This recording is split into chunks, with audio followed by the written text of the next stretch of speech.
Line's good. Never on. Whoa. Hard. Hardly.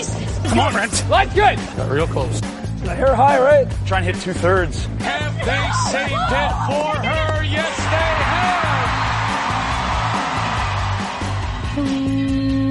Ooh, welcome to Game of Stones, everybody. I am Sean Graham. Scott. Alongside, as always, hello, Scott. Sean, what's up? Remember last time I said I was going to try and get out on the Rideau Canal? Yeah. Well, I did it. And today skated 8, not the whole 8 kilometers. I think we skated like 6 kilometers. It's pretty good. From one end to almost the other end. So nice. Yeah, pretty good. I really like it when there's not a lot of people out there. It is much better. It is much better. And yeah, the ice was not great, but not horrible. So yeah, it took 30 minutes. Not bad. Yeah, took it easy. Yeah, liked it. and you didn't get bonked on the head by anything falling off of bridges? Nope. It was all sort of fenced off and scaffolded up. So no risk there. That's good. If you're in the nation's capital, I recommend going for it. Yeah, and it's going to be very cold here over the next few days, so the ice should be in good shape. Get a couple floods in as the deep freeze comes in here at the end of January, which normally, Scott, is provincial championship time across this fine country of ours. But this year, no, that is not the case. The provincials have all been taken care of, at least on the women's side. A couple men's events still to go, but the women's events are all done because the 2026 Scotties Tournament of Hearts kicks off Saturday for one pool, Friday for the other pool. It starts Friday night out in Mississauga. First ever time that the Canadian Women's Curling Championship will be held in the Greater Toronto area. So that's something. That is something pretty cool. Obviously, the highest concentration of population in the country, right there in the GTA. And so, you hope that there's going to be some good crowds. Hopefully. Lots of people usually equals lots of curling fans. Yeah, the building's not huge. It's, I believe, around 5,000 capacity there in Mississauga. It's where the junior team plays or used to play. I believe the Raptors 905 might be at that building too, but I don't know that for sure. But it is out just off the 407. That's the building that they're going to be playing in. Fun fact, I played a hockey game there once when I was 16 or 17 as part of a tournament. That's a fun fact, yeah. Yeah, it was hard to see the puck when it went above the board, like if it was flipped up, because I think the seats were like a dark purple or something.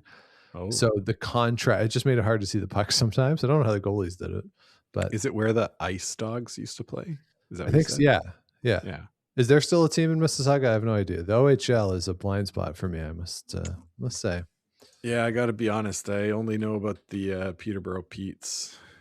Why do you know about the Peterborough Petes? Well, I went to see a Kingston game, Frontenacs. Yeah. And they were playing the Peterborough Petes. And then this weekend, I walked by Lansdowne, and the Ottawa 67s were also playing the Peterborough Petes. So they're the first one that came to mind. All right. So there you go. Peterborough Petes fan, Scott. There it is. I didn't say I was a fan. Come on now. So the event, as I said, in Mississauga, kicking off on Friday night. Same format as the past few years. We got 18 teams playing in 2 pools. We will therefore have a full round robin within the 2 pools, 8-game round robin. Every team will have 1 bye over the course of the week. Final round robin games will be played Thursday afternoon for one pool, Thursday evening for the other. Then Friday afternoon, we will have the seeding games. The number 1 ranked team will play the number 2 ranked team. In the other pool, the 2 winners go to the 1-2 game. Losers go to Friday night elimination games against the 3rd place finishers. The winner of those games will be into the 3-4 for your traditional page playoff. There is a $300,000 purse at stake, $100,000 to the first place winner, $60,000 to the second place winner. So even if you think, well, this year, World Championship. It's, Olympic year. It's sort of it's still a $40,000 cash game, if nothing else. Think about it that way.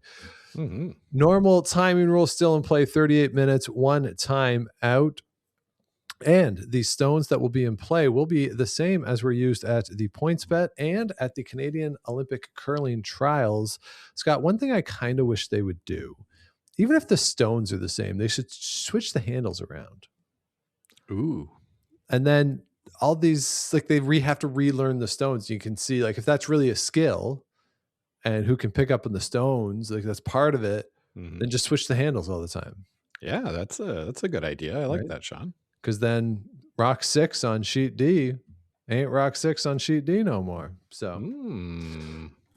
interesting. All right. So that's the basics of it. Everything on TSN, of course, as always, all of the draws. Scott, one of the things they've been advertising on TSN, because I was watching some of the football this weekend and they were advertising pretty heavy the Scotties during the commercial breaks. Yeah. And voiceover guys saying it's a stacked field.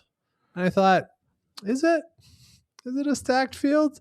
And we were talking about this last night, and it occurred to me, given, and we're obviously going to talk about each team, but it did occur to me, we might look back at this in 10 years and think, wow, that was a stacked field, because there are a ton of young players in this field, like a lot of under 30s and a lot of rookies in this field.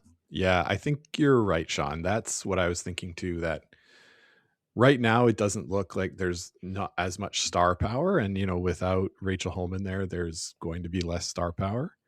But you're right. This might be the one that we look back on and say, this is where it all started, right? Like, think of when Colleen Jones was done, and then you had Kelly Scott there and Jennifer Jones and these kind of young teams ready to come up and then take the mantle. So we might look at it something like that, in a few years.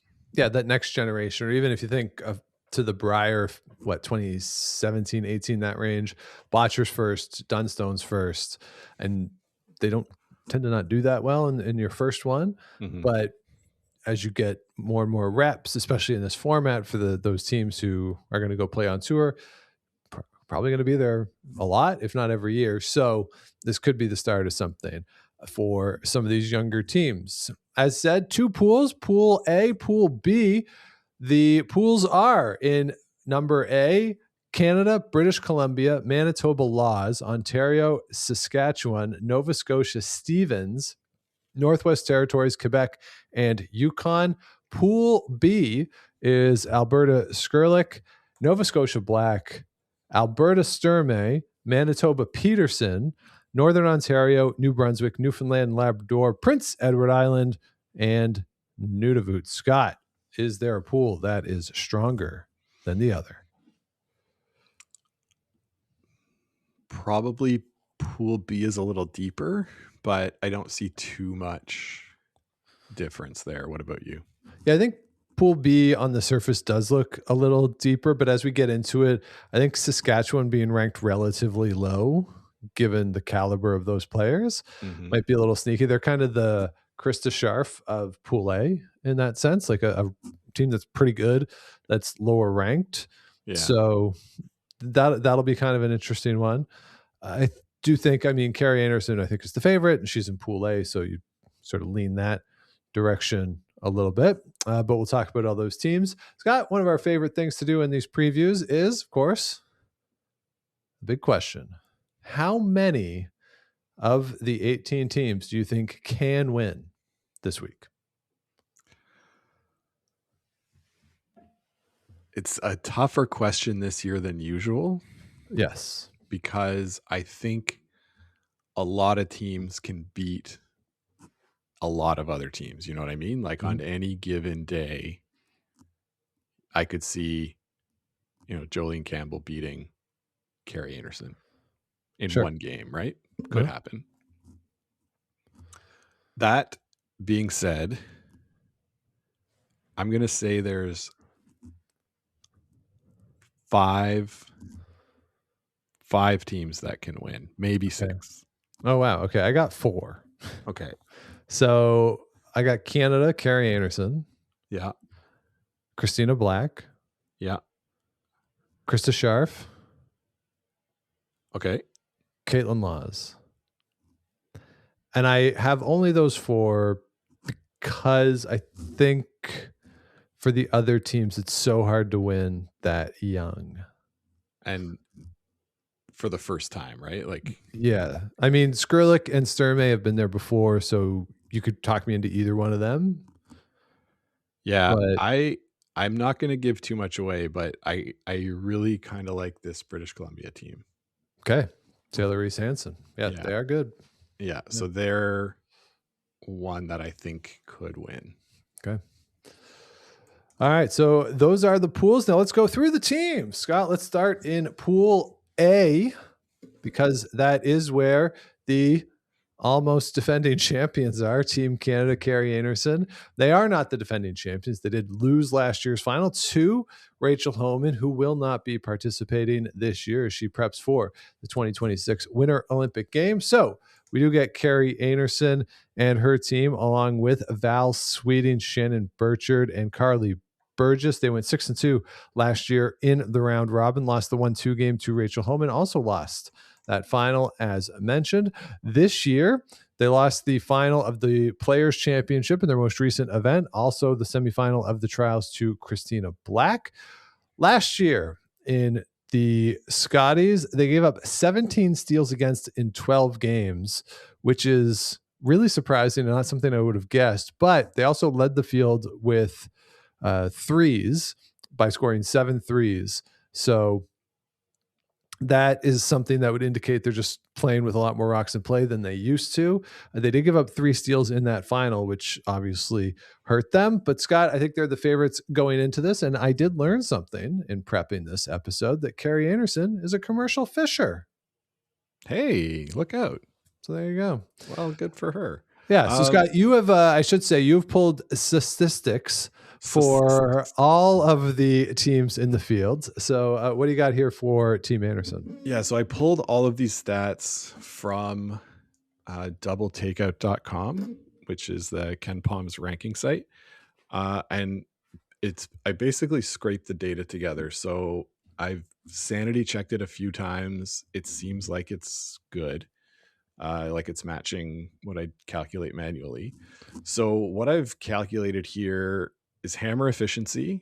So that's how often with hammer you score 2 or more points. Yep.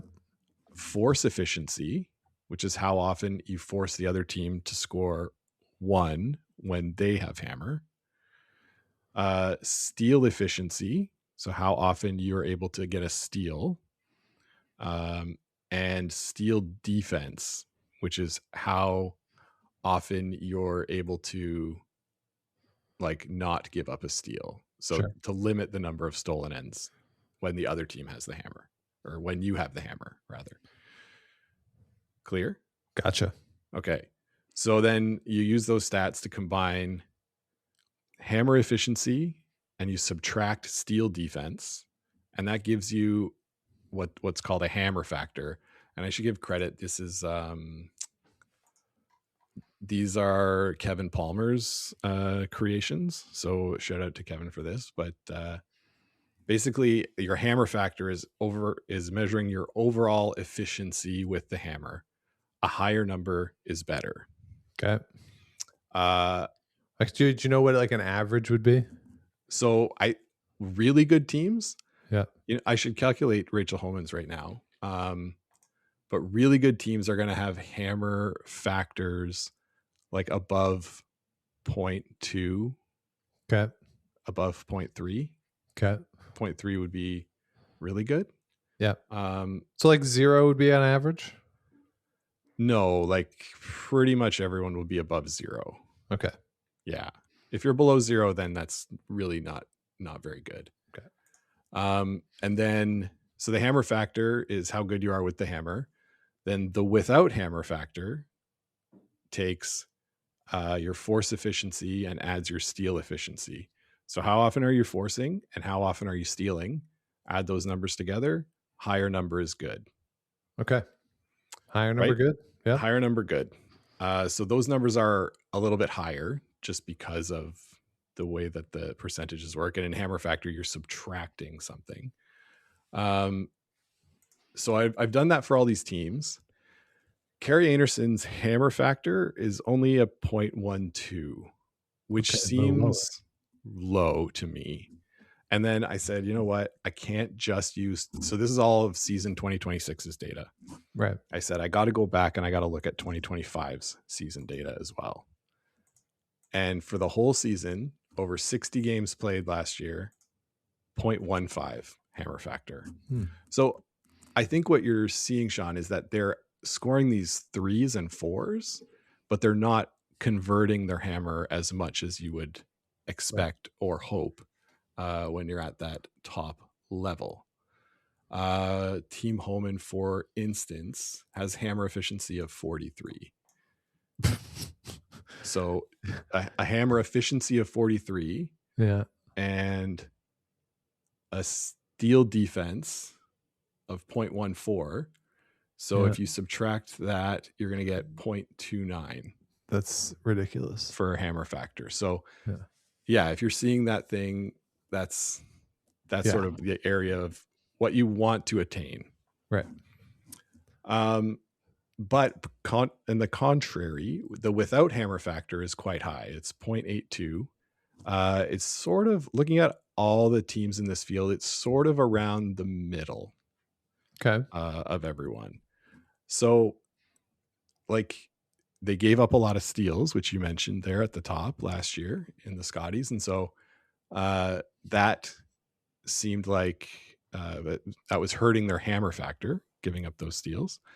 And then they weren't super efficient on stealing, but were able to force pretty regularly. Right. So it seemed to me like they were scoring big points when they scored with the hammer, but they weren't super efficient at getting 2 every time.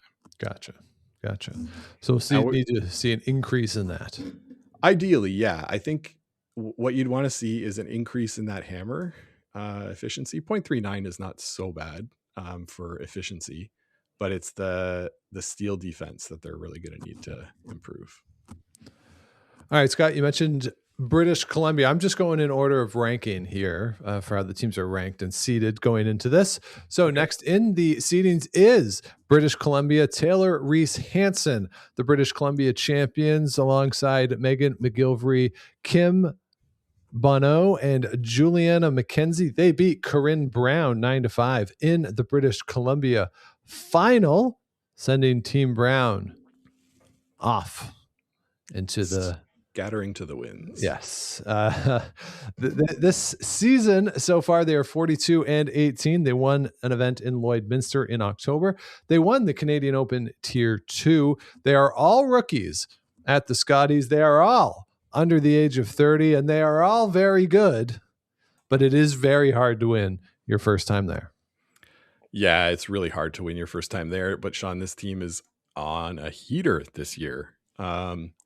Scoring multiples with the hammer at a 47% clip. It's outpacing what I just said Rachel Holman was doing. I have them at 58 games played, scoring just over 7 a game, giving up about 4.5 a game. They're doing it on all ends. They're scoring when they've got the hammer. They're stealing at about a 30% clip. So I'm not giving up steals. So that's a good recipe to win.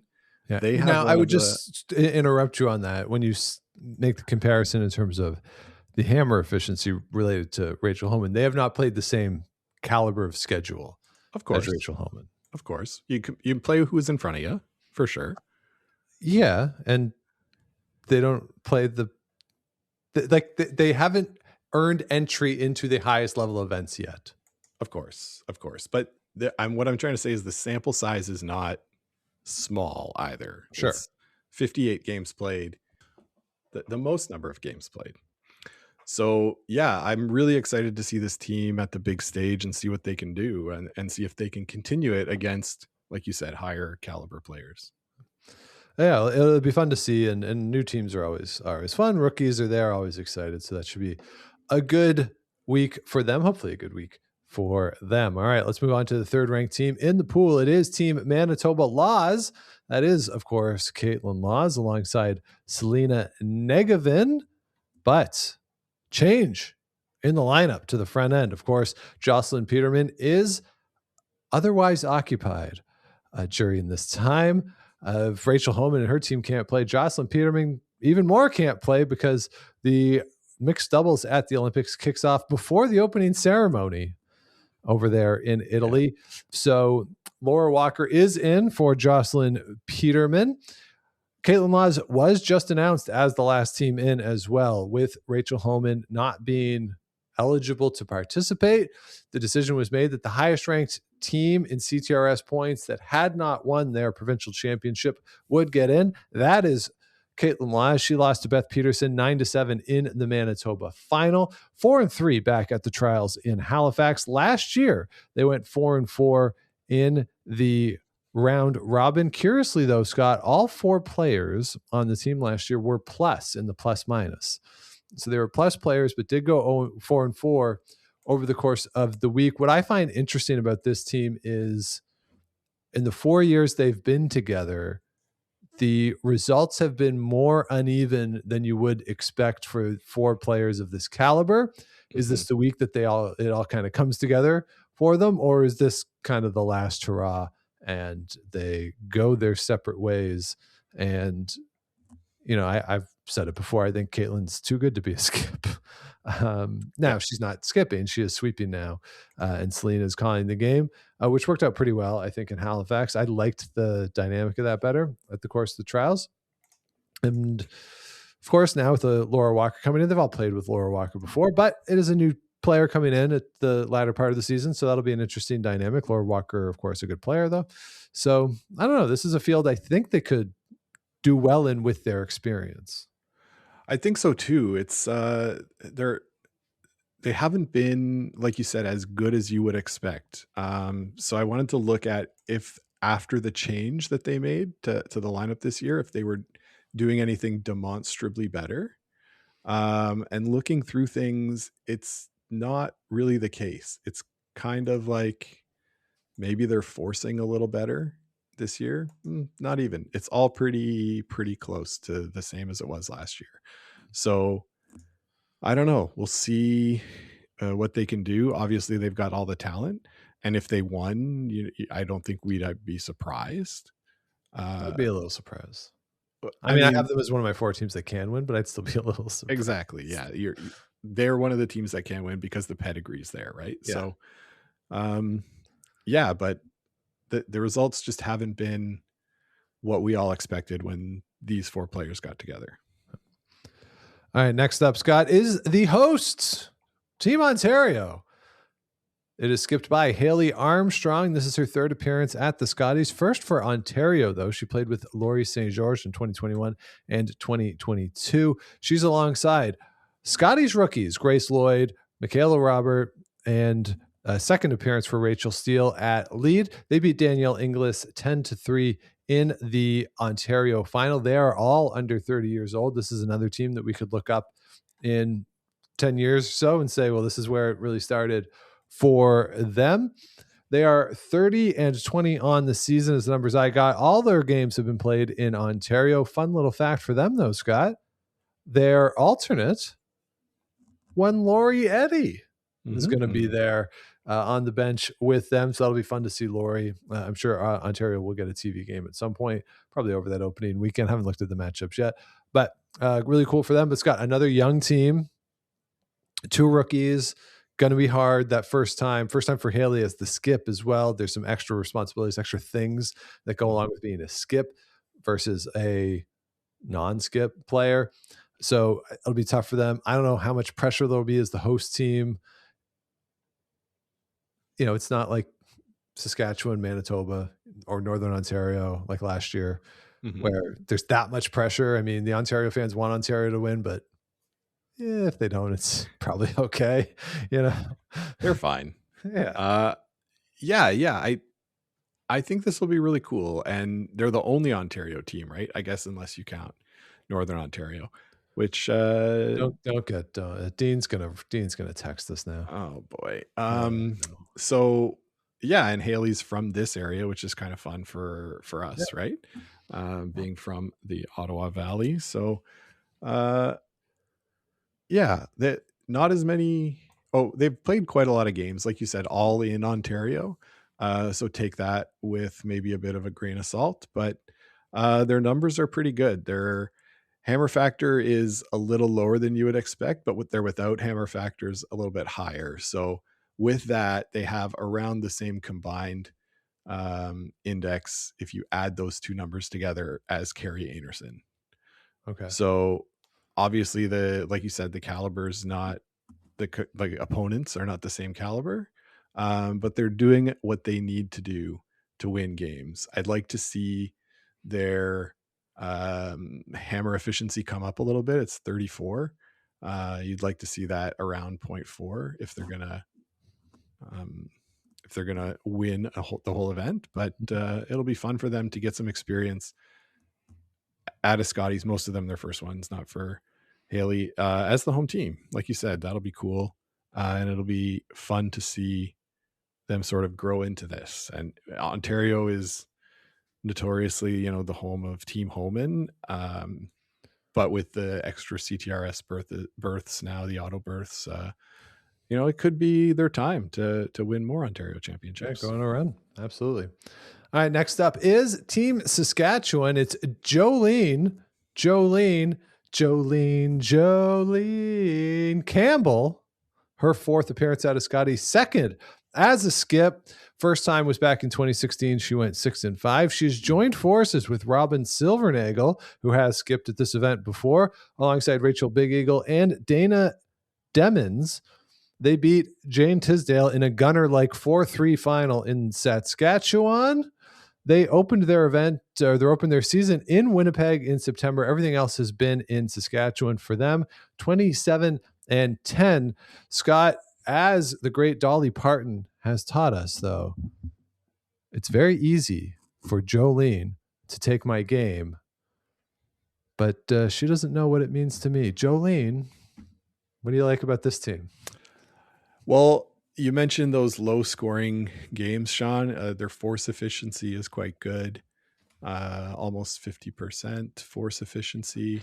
And they're defending the steal. So that's where I think their strengths will be, keeping the game kind of open, making it simple, and then being able to execute when they need to. They've all got the skills to be able to do it. Definitely not... they won't shy away from these games, but I'd say they're middle of the pack pick for their pool there. I should also note, I've got the Ken Palm rankings. Jolene Campbell's team 53 in the world. This is the lowest one we've talked about, which makes sense because you're going in order of ranking. Yes. Yeah, and I think, though, for them, again, with Robin, they haven't played that much, really, as I said, outside of Saskatchewan. So the points that they've been able to accrue on the season, sort of limited. But we've seen Robin Silvernagel be really good at a Scotties as a skip. Jolene Campbell has a lot of experience. I wouldn't sleep on this team. Like that's why I made the comparison earlier to Northern Ontario. I think it's comparable in that there's enough talent to do damage, especially in this field. Yeah, absolutely. All right, let's move on to Nova Scotia, another young team here, skipped by Taylor Stevens, who is your 2022 Canadian Junior champion. Scott, how did she do at the 2023 World Junior Curling Championships? Oh, wait, new rules, ineligible to play. Good job on that national championship, though, Taylor. Good job by you. She was the alternate for Heather Smith back in 2024, so she does have that experience, but this will be her first time as a player. She is there alongside Maria Fitzgerald, Allison Umla, and Kate Fitzgerald. Maria Fitzgerald was on the 2024 Junior Gold as the third with Allie McNutt.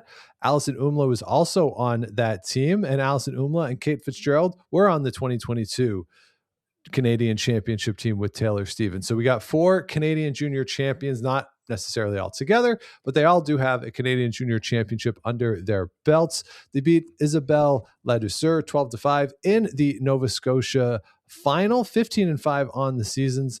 Best event maybe for them in the Stu Cells Halifax, outside the Nova Scotia Provincial, obviously. They did lose the semifinal of that event, which was won by Christina Black. So another young team, another team of pretty much all rookies. Taylor Stevens, as I said, was there as an alternate. I don't know, man. This should be fun. Like, there's a real good pedigree here for this team. But again, first timers, young players, I wouldn't expect them to be on the podium at the end of the week. But from a part of the country that churns out players, as we talked about during the trials, if they stay together and build some momentum here, this is another one that 5-10 years from now we could look up and, we haven't had a Suzanne Burt type women's player coming out of the East Coast in a while. Yeah. Maybe it's Taylor Stevens. Yeah. I mean, maybe, Sean. They had a really good year, like you said. They haven't really played anyone in the top 50. Maybe one. They might have played Christina. I'm sure they played Christina Black at some point. Oh yeah, they have. Oh, and they beat her in the Stu Cells. But other than that, like, Danielle Inglis is the next highest, and Andrea Kelly after that. But they've beaten everyone that's in front of them. Sean, you had 15-5. I'm counting 17-5. So yeah, even better. We'll have to check curling zone versus double takeout and see what's right. But scoring 7.36 points a game, 50% hammer efficiency, that's going to get it done. Sure is.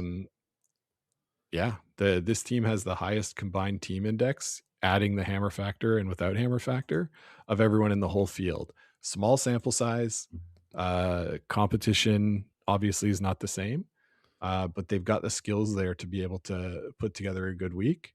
I wouldn't sleep on them. Yeah, I mean, first time in an arena setting like this, right? The Canadian juniors are played in a club that they arena up a bit, but it's still usually in a club. So it'll take a while to get used to it, and being out there with the cameras and stuff, it's just a different environment. But of course, yeah, you'll see how they do over the course of the week. All right, next up, Scott, it is the Northwest Territories, skipped this year by Nikki Kaufman, a rookie, the grizzled vet on this team, 40 years old.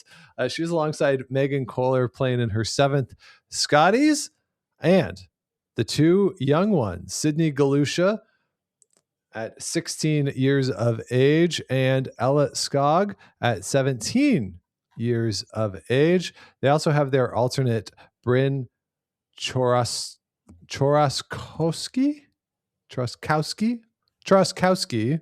who is 16. They beat Beth Delory 8-6 in the Northwest Territory final. Scott, Sydney Galusha and Ella Skog did play last year. Ella played 4 games and she was a minus in all 4 games. Sydney Galusha was a -6 in the game she played. Not surprising, because they were missing English class to be at the Scotties. So not surprising that they might have been a little outclassed at that point. But cool for them to get the experience. Obviously, Sydney Galusha comes from probably the first family of curling in this country, and definitely has talent to be able to compete at the women's level and have success up there in the North to qualify for this event. So I wouldn't expect them to be a playoff threat, but it is a pretty cool story. And one of these things where, again, well, if we take her mother as precedent, we have to wait, we could look up in 25 years and be like, all right, Sydney Galusha playing in her 27th Scotties. Yeah, she could break her record, and it's all got to start somewhere. So yeah, I'm excited for them to play. And yeah, we'll see what happens. All right, let's move on to Quebec. And it is Joliane Fortin, who is the skip. She's alongside Emmy Megan Lafrance, and Megan Fortin. They are all rookies. the oldest one is Jolienne at skip at 20 years of age. This is Emmy, the third. This is her first Curling Canada event. Jolienne was the skip at the 2024 Canadian Junior Championships. They went 7-3 there for a silver medal. So there is some experience on this team at a national level. But they came in, they upset Laurie St. George in the final in Quebec, 8-6. And if we can have another good young team, I mean, Laurie St. George is still a good young team in Quebec, but if we can have another good young team in Quebec, it makes the province more interesting. And it helps, I think, foster points for events there and higher level competition. So if these four can put up a good fight, stick together and play for a bit, the next quad could be pretty interesting in La Belle Province. Exactly, Sean. This is going to be a really cool story for them to get to come to a Scotties so young, right? Basically still junior age. I think Jolienne is 20, so maybe, I don't know She how the might have rules aged work. out. I can't remember the rules. Yeah, maybe, who knows? But yeah, for them to be able to come here and do that, it's pretty cool. I wouldn't, pick them to win, but I wouldn't sleep on them either. They've got a small sample size of games, but they've scored a lot more points than their opponents. Hammer efficiency of 51, steel defense 24. That gives you a hammer factor of 0.27. Like, hey, it's pretty good. It's pretty good. So, yeah, we'll see how they perform under the bright lights. It's exciting for them to get some experience. All right, and finally in this pool, it is Yukon, skipped by Bailey Scoffin.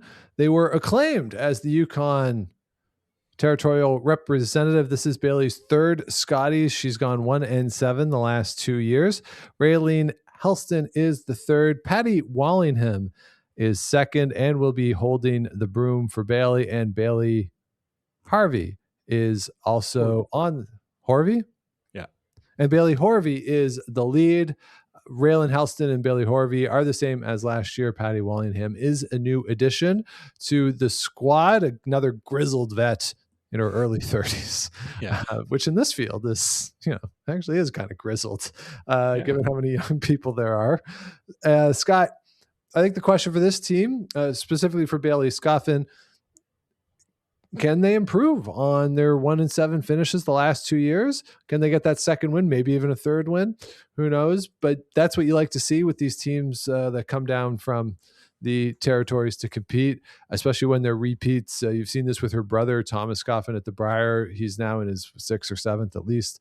Briar, and he's giving people good games and better games every time he goes and plays. So the question now is for Bailey Scoffin, can we see a bit of a jump, a bit of a step forward in the competitiveness of some of her games? Yeah, I think that should be the goal, right? To be competitive in all the games. It's going to be hard for her to win, definitely with the talent that we've talked about so far.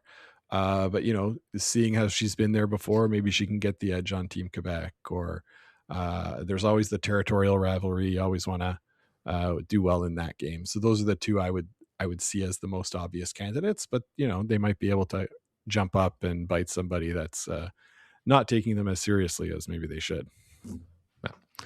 All right, Scott, let's move over to pool number B for the other 9 teams in the field. Top ranked team over here in pool B is Team Alberta Skurlik. That is Kayla Skurlik alongside Margot Fleming, Ashton Skurlik, and Jerry Lynn Ramsey at lead, but she does hold the broom for Kayla. Another young skip here. Kayla is only 28. She went 7-4 last year here at the Scotties, losing the 3-4 game to Christina Black. They went 2-5 at the trials earlier this season. Last year, 38% hammer efficiency in the Scotties, but in that 3-4 game against Christina Black, Kayla was outshot 89% to 73% by Christina Black. The other numbers were relatively flat across the other positions, with the exception of lead, where Team Skurlik actually outperformed Team Black at the Battle of the Leads. So that's what we need to see from Kayla Skurlik. We saw that a bit at the trials as well. She won 2 games, but one of them was against Rachel Homan. Mm-hmm. So it's in there. They can get it. It's just a matter of consistency for them. And again, 3rd time here for her. So the more you get those reps, the more comfortable you get. Little probably different being the top ranked team in the pool for her, but they're a good team. Yeah, definitely. I would say definitely strange for them to be the top ranked team in the pool. The Ken Palm rankings that I use measures the games that you play most recently as more impactful, and also weights games against people rated higher than you as more meaningful to move up the rankings. So the rankings for his site is different than the CTRS rankings, but he's got Team Skurlik at 34 in the world, and Team Black at 18 in the world. Skurlik's not had a good year. I have 48 games played, 19 and 29 record. It's not great. Giving up 6 points a game, only scoring 5.5. And it is Kayla Skurlik. I just looked and made sure this isn't some other Skurlik stats I'm pulling. So yeah, they haven't had the year that they would like. Last year, so I looked at last year, 80 games played, 57 and 23, 6.5 a game, giving up 5. Their hammer efficiency was 44% last year. This year, it's sitting at 34%.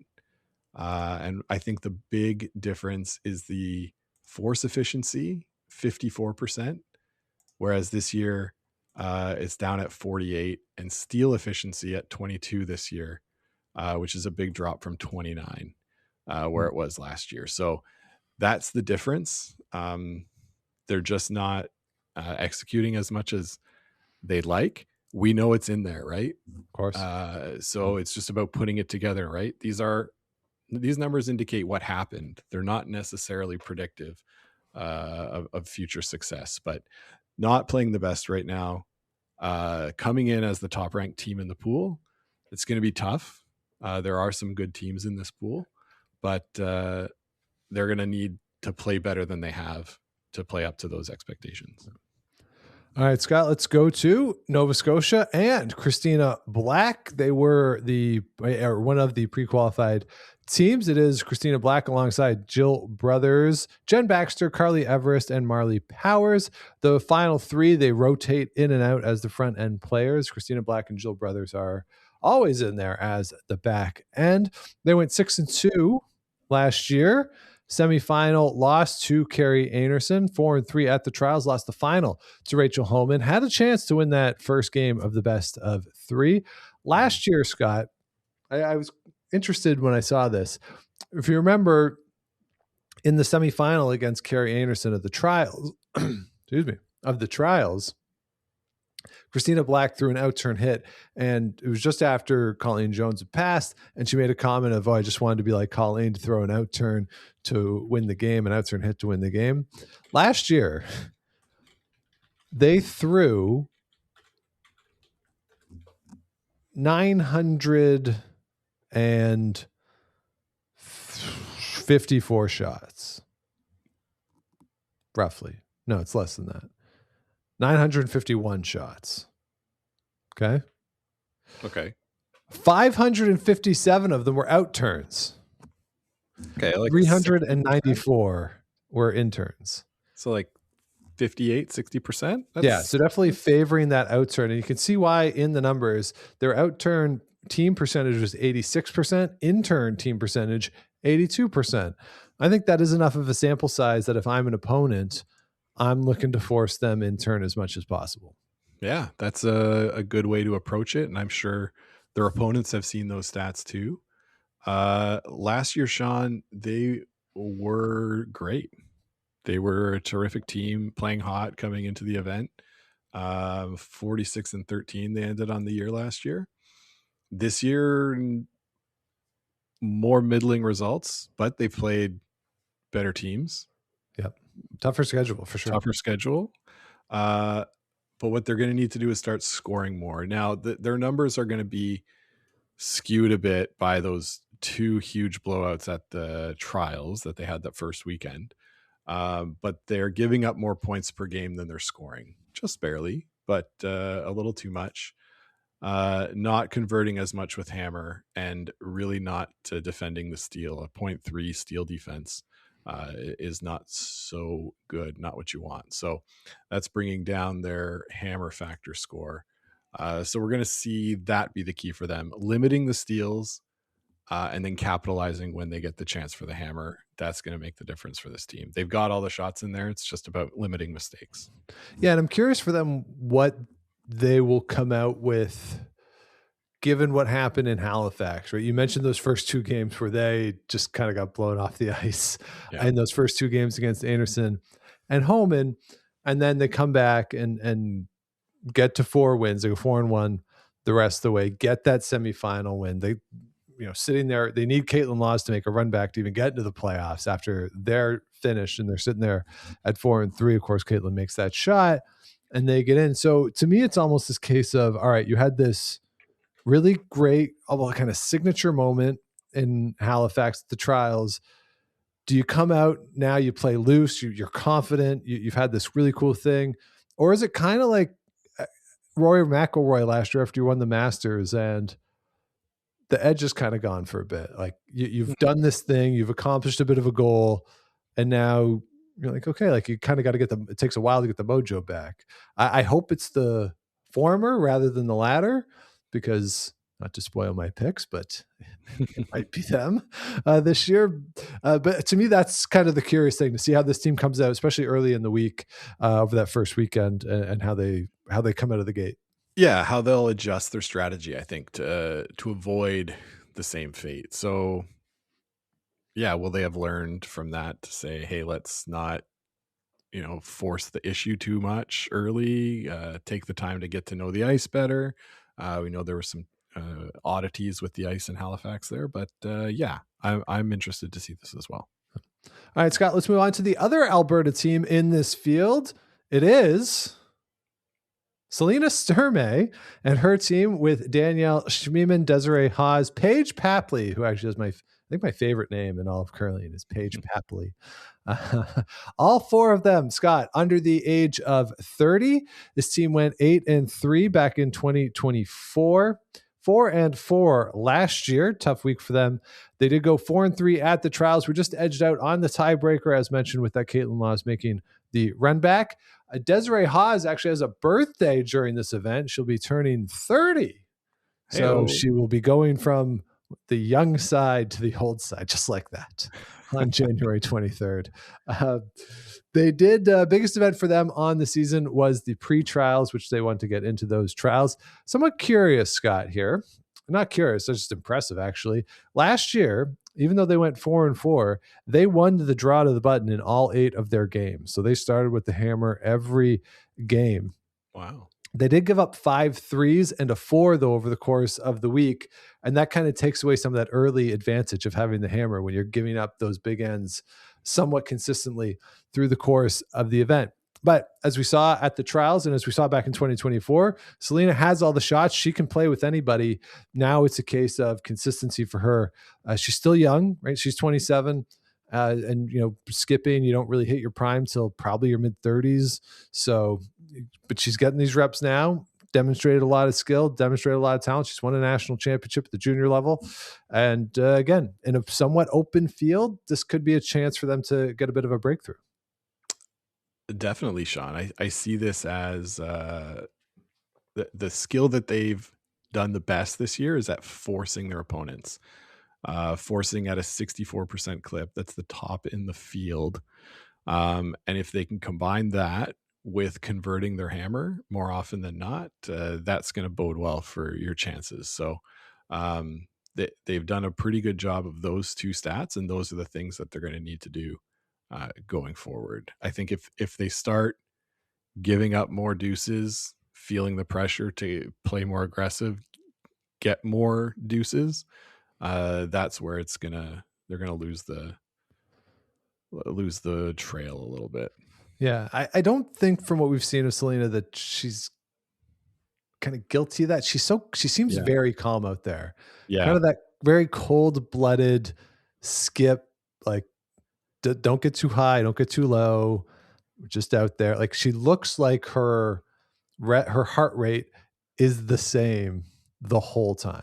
Yeah, she does, and she's very measured Yeah. And that's what you want for a last stone thrower, right? You just want, no matter the win or loss, she seems like she's always got the same attitude.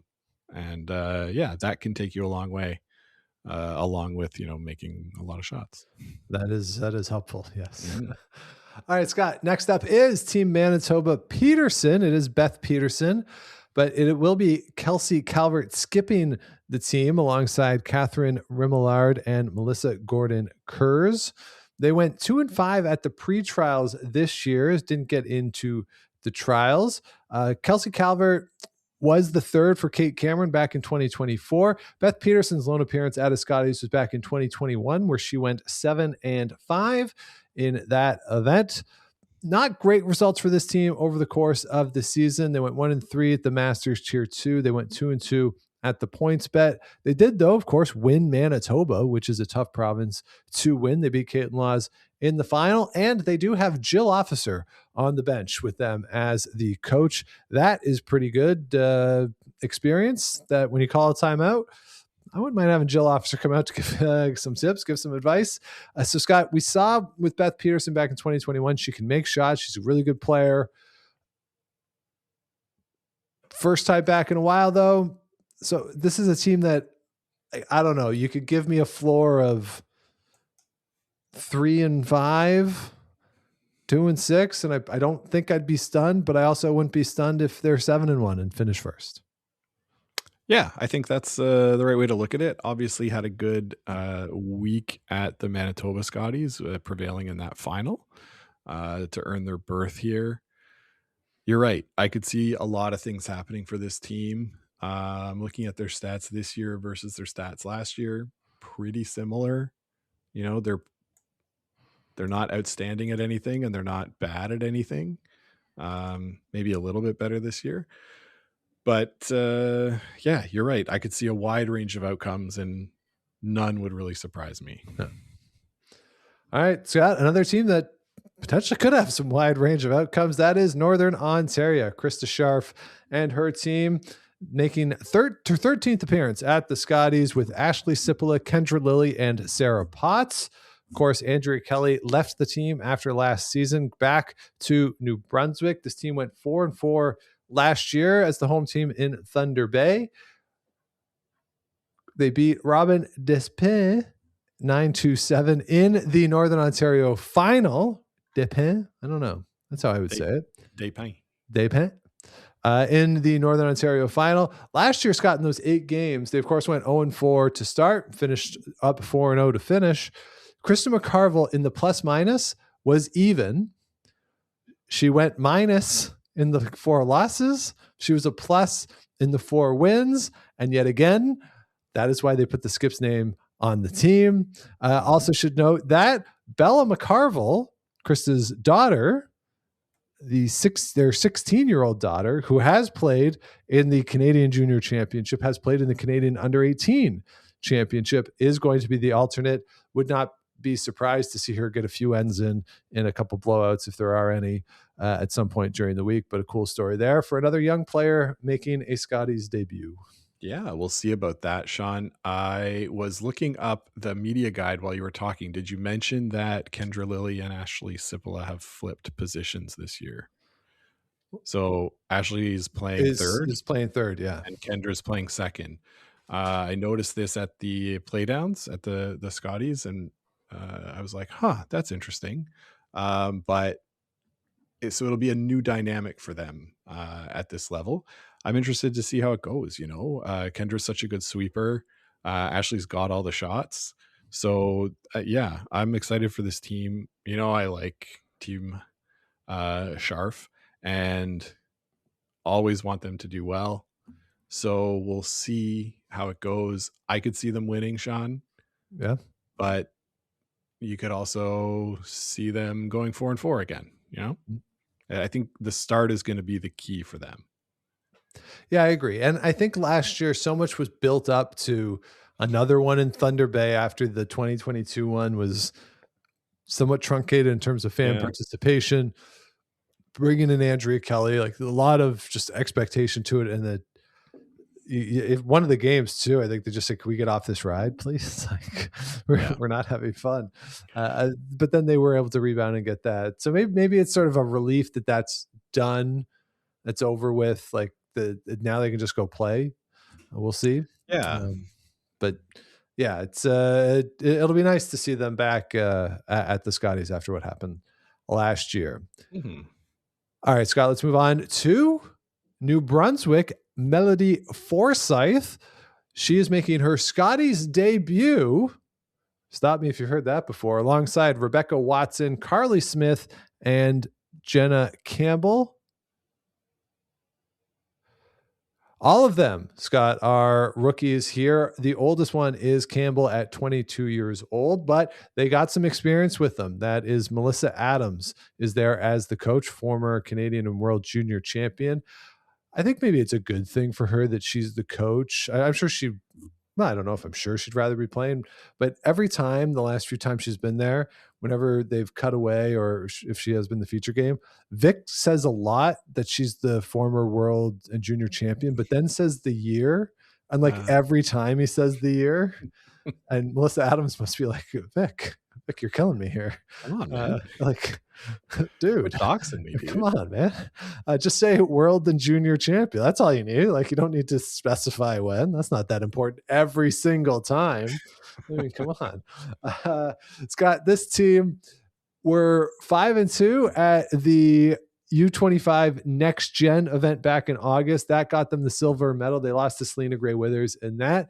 They were at the 2025 Canadian Junior Championships, in which they went 7-3 at that event, and they beat Andrea Kelly twice in the New Brunswick finals. They do an ABC there, and they had to beat Andrea Kelly twice, and they did to get there. So, Scott, another team of young players, all rookies, and again, in this field, things can happen. Stuff would who knows? But when you look at New Brunswick, the state of New Brunswick women's curling right now, with Andrea Kelly's back, of course, and she's a really good player. But, jokes aside, Melissa Adams was the Canadian World Junior Champion in a year that starts with 19.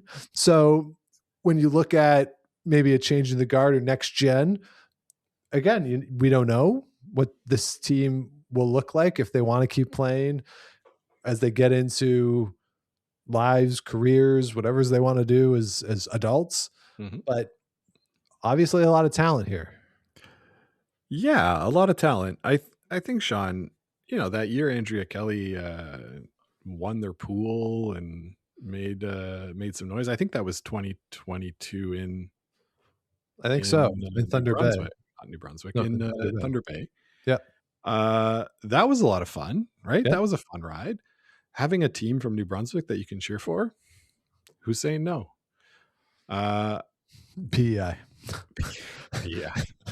That'll be the grudge match game, right? Yeah. I mean, again, this is a young team that's making their debut. Let's see what they can do on the stage.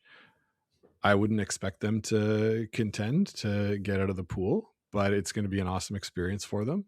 And maybe this is it. Maybe this is the start of the next chapter of New Brunswick women's curling. All right. Speaking of potential next chapters, let's move on to Newfoundland and Labrador. It is Mackenzie Mitchell making her debut at the Scotties Tournament of Hearts. She is 24 years old, and she is alongside Jessica Wiseman, Christina Adams, and Stacy Curtis, who has been around. This is her 8th Scotties, mostly as a skip. Last time was 2024, where she went 2-6. She will be throwing the lead stones this year, but will be the vice for Mackenzie Mitchell, so we'll be holding the brooms. Christina Adams at second. It's her debut at the Scotties. Jessica Wiseman, it'll be her 4th time. Last time on that 2024 team with Stacy Curtis. They beat Callie Locke 8-7 in the Newfoundland and Labrador final. Scott, another rookie skip in their 20s. This one, though, has more experience with her than some of the other ones. Stacy Curtis is going to be just a wealth of knowledge for Mackenzie Mitchell. The results haven't always been there for Stacy Curtis at the Scotties when she's been there. But in terms of navigating everything that goes along with it, this will be a really good person to sort of be by your side as you go through it for Mackenzie Mitchell. If she chooses to pursue competitive curling, this is a good start for her. Yeah, for sure. I think this is a really good idea to bring, the experience with you to this event. I think they could make some noise, Sean. I think it'll be fun. Jessica Wiseman. Interestingly, I knew a woman named Jessica Wiseman when I lived in Montreal. It's not the same person, but I thought that was interesting. Yeah.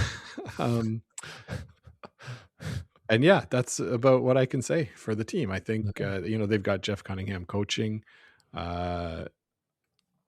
Jessica Wiseman is the daughter of Jeff and Kathy Cunningham of Newfoundland curling fame. So a lot of pedigree there, a lot of experience on the bench, a lot of experience in the lineup. I like it. All right, Scott, let's move to another Atlantic province. That is Prince Edward Island. And stop me if you heard this before. We got a rookie skip here in Amanda Power. She is alongside Veronica Main, Emily Best, and Sabrina Smith. Veronica Main at third. This is her third time at a Scotties. Sabrina Smith also her third time at a Scotties. They beat Hillary Selkirk in the final of PEI. This is not Amanda Power's first national championship, however. Scott, she is the silver medalist at the 2024 Canadian Club Championships and now has graduated to the Scotties. They have not played outside the East Coast so far this year. And Peter Gallant is there as their coach, but I'm guessing he only agreed to this because the arena is so close to the airport and he's going to have to fly out to Italy immediately after this event. He's got other things to attend to afterwards. So maybe, it's just easier to get there from Mississauga than from the island. So I don't have to connect. convenience factor for him. Direct Toronto to Milan or something. Yeah. Pretty cool for another rookie skip.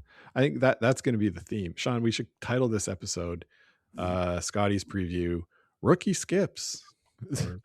I'll think of something pithy. Yeah, something catchier. Maybe something pithy.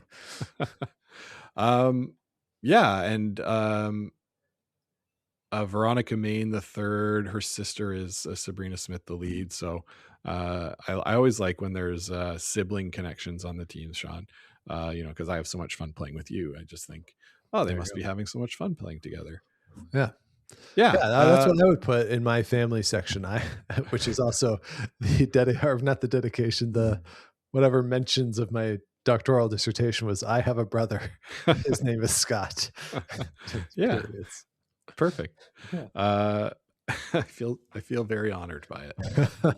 I think they could make some noise. We'll see what kind of style they come out with. Not a lot of data on this team, Sean. I've got only 12 games played, as is the case for the teams we've talked about most recently too. So not a lot to go on, but we'll see what kind of style they come out with, how they attack, how they handle the bright lights, and wish them the best. All right, next up, Scott, the final team, the 18th team in the field. It is Nunavut, and they are going to be represented by Julia Weigel, Sadie Pinkston, Lee Gustafson, and Allison Taylor. Colin Hodgson is back on the scene here at a national championship as the coach for the squad. It is the same roster as played back in 2025, where they went 0-5. They struggled with the last stone draw. They were last in the field with the last stone draw, and they were more than 500 centimeters worse than the team that finished 8th in their pool last year. They were 1,244 centimeters on the draw to the button. So that's certainly not ideal. But once the games got going, they did have some close games. I flagged 4 of them. They lost 3 games by 3 points, 7-4 to Kayla Skurlik, 6-3 to Melissa Adams in New Brunswick, 7-4 they lost to Nancy Martin of Saskatchewan, and they lost 7-6 to Jane DiCarlo and Prince Edward Island. So they are certainly capable of playing close games. And can they get over the hump in this field? I think maybe, given that they're here with 3 rookie skips, ahead of them from the eastern part of the country that we talked about. Yeah. They start with Christina Black is their first game, but then they get PEI, then they get Newfoundland and Labrador. So maybe before those two skips start to feel comfortable, they could get one there. They finish with Beth Peterson and New Brunswick before that. But I think that those second and third games might be their best chance to get a win here. I think so, Sean. Yeah, let's hope they have a fun time. Last year, 0-8, like you said, they've not played together yet this year. There's no games anyway, anywhere that I could find. I'm sure they've played games, but maybe none that count. And I'll say a fun fact is that their team photo on the Curling Canada website is taken at the Ottawa Curling Club. Hey, there you go. Right in front of the fireplace with the rock board there. Oh yeah, look at that. Yeah. Just looking at that now. Yeah, Julia Weigel is a member of the Ottawa Curling Club. The only player in this field, Scott, that we have played against this season. We played against her? Yeah, Julia spared one night. I think it was the night I was gone. I don't remember that. The only player in the field that I've played against this year. Man, Julia Weigel. Yeah. Yeah. Okay. Cool. So that's nice. So because of that, we root for them. Yeah, we want them to get a win for sure. Of course. Yeah. I think that'd be good. That'd be great. And for them to like have a good time, but sort of grow and learn. Sadie is sort of the face of Nunavut curling. And, if we want them to eventually get to this event where they're treated more like in the vein of Carrie Galusha, right? Where like, they could put a few wins together, scare a few teams. That's going to just keep growing. So let's hope for a continued progression there. Yeah, absolutely. And as I said, Colin Hodgson on the bench. I'm curious to see if he'll do the same for Derek Somogalski, who is the skip for Nunavut at the Briar. And they, of course, played together. So there you have it.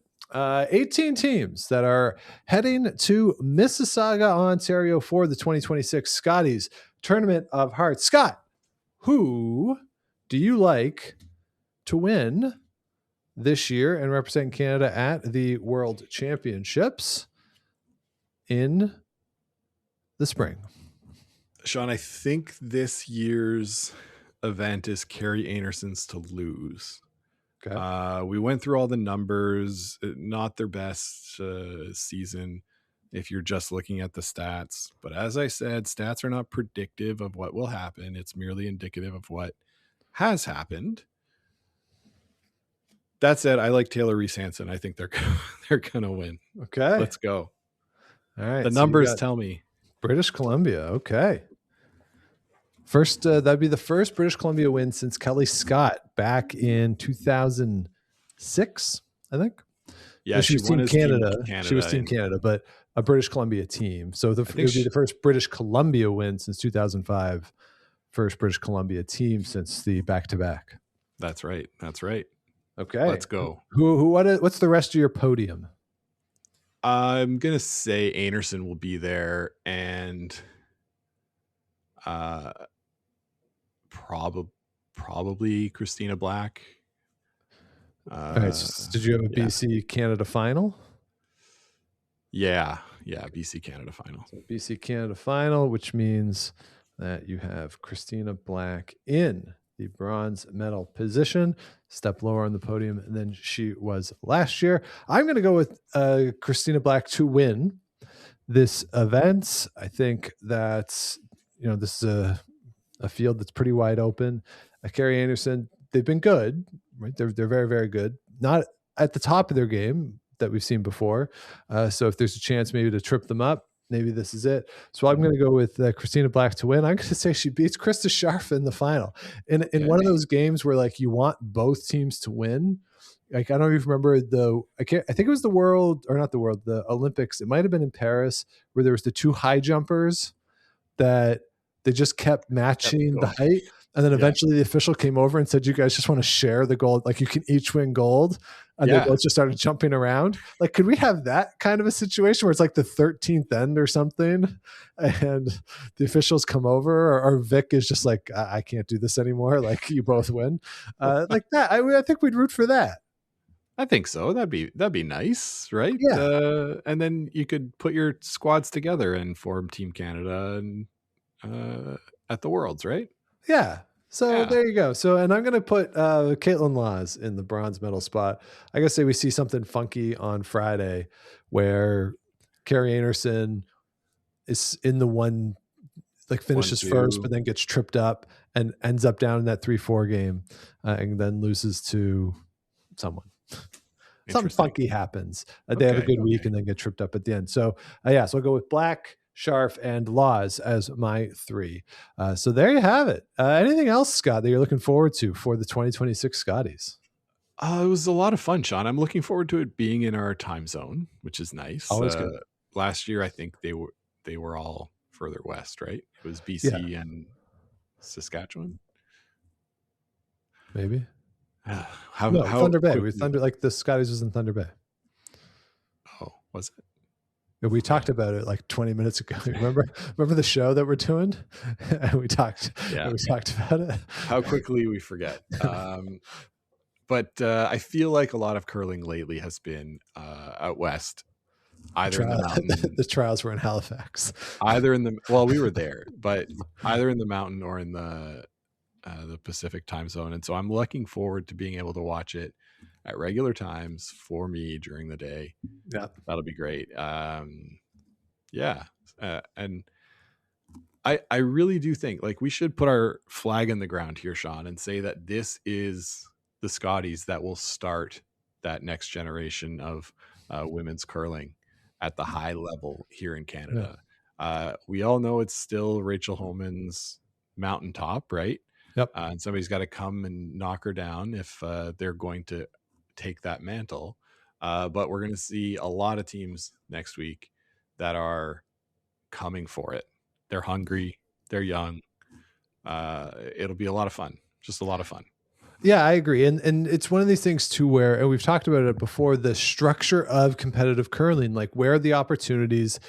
How are people going to manage as they enter careers, families, just adult life and competitive curling? The landscape now is different than it was 10 years ago. I do think it is still somewhat insular, but on the women's side in this moment, it feels like there's opportunities to break through. And we'll see what happens on the men's side with retirements and stuff. I think the men's side, the stratification is a little stronger. Like on the women's side, you have Rachel Homan, who is at this point untouchable. Carrie Anderson, who 3 years ago was untouchable and certainly can get back to that same point. But then it's kind of everybody else, and there's spots there that are open up. And we'll see what happens with the quad and how teams reshuffle and what happens. But I agree. It feels like the start of that next generation, just with the number of rookie skips, the number of players in their 20s and in their teens still in this field. All of them are not going to pan out for a variety of reasons. That's just how sports works. Yeah. But hell, if half of them do, of the rookie skips, this is, it's going to be a really fun thing to watch over the next few years. Yeah. Yeah. 100%. So enjoy the games, everybody. It should be a lot of fun. As you said, everything is on TSN here in Canada. Get those VPNs out for those of you elsewhere around the world. I can't remember what they did for the trials, but I heard tell of people being able to watch not in Canada through means. And if I hear of one that does not involve sketchy links, we will put that up on the socials. So to find all that, we are at Game of Stones Pod everywhere except for Facebook, where we're Game of Stones Podcast. I'll also maybe put up something on the website as well, gameofstonespod.com, if there is a way to watch outside of Canada. Of course, the link to the merch is over there as well. And if you have not yet, please do subscribe wherever you get your podcast, like, rate, comment, all that good stuff. Helps other people find the show, keeps us growing. Big few weeks coming up with the Scotties, then the Olympics, mixed doubles, then the 4-player. Then we got the Brier, then we got the Paralympics, then we got 2 World Championships, and then we got that Rock League. Whew, it's going to be a lot. of curling coming up in the next few weeks, and we'll be alongside with you to talk all about it. So, Scott, we played on Monday, which is last night, actually, as we record this. Mm-hmm. I think it was the best game I personally had played in a while in terms of throwing the rock, because I played on Saturday in a pro-am where I was the pro. So it was really more like an experienced am event where they wanted people who had played for a while to play with folks who were newer to the sport, coming out to learn to curls and stuff. It was a really fun event, but I felt a lot of pressure as the quote unquote pro, to the point where I let one rock go, and it was an open hit for 3. We ended up giving the other team 1 point, but I let go of the rock, and I knew I'd throw it so poorly that as soon as my fingers left the rock, I said pretty loud, "Oh no, what have I done?" So that wasn't the most fun. I feel like you're letting people down. Not the most fun, yeah. But I felt better last night in terms of just how I threw the rock. Yeah, I thought you threw really well last night. There were maybe the first end and the third end going one way where you had a little too much positive release on the outturn, but overall really good. Interns great all night. They were coming at nice and true. And I just wish that I could say the same for myself, you know? Well, it's been a very staggered start to the year. Yeah. And there were some tricky spots in the ice, and we did have 3 picks that kind of hurt our efforts there last night. And there was one draw. I had a draw for 2, pretty open draw for 2, and I took like 2 feet more ice than I had for the previous one because I didn't need to, skinny the guard. Yeah. And holy cow, if it just didn't move at all the whole way down, and the weight was right. The weight was right. It didn't move. It tapped one of their rocks. We only ended up scoring 1, but I was just very confused by everything last night. So, you know what? We're parking it. Yep. Just get ourselves in position to win Barbucks for the last draw. That's right. So we'll get back on that horse next week. My apologies as well to your Olympian story. We're going to have to hold that one for next week. We ran out of time here, but we'll get to that one next week. We'll get there. So thanks so much for listening, everybody. We'll be back with you again next week. But until then, keep those brooms on the ice and don't dump that intern. Make the final.